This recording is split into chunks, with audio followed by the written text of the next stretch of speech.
Ekspozita nga lufta në paqe, Kosova e rrëfyer në shtypje dhe nga media.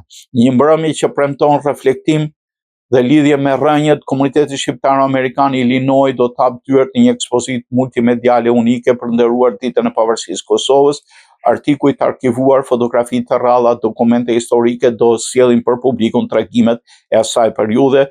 Pjesë e ngjarjes do të jetë dokumentari i fuqishëm The Valley, i siguruar nga Reporting House, Muzei Historik në Prishtinë, që sjell përpara përjetimit e luftës dhe pasojat e saj, duke ofruar një pamje të thellë mbi rezistencën dhe shpresën.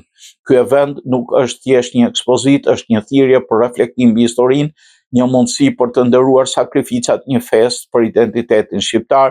Vizitorët do të kenë mundësinë të lidhen me komunitetin, të ndajnë kujtime dhe të ndjejnë lidhjen e fortë që bashkon shqiptarët kudo që ndodhen. Programi fillon në orën 18 në Vjosa Cafe Events në Chicago dhe dyert hapen në ora 17:30.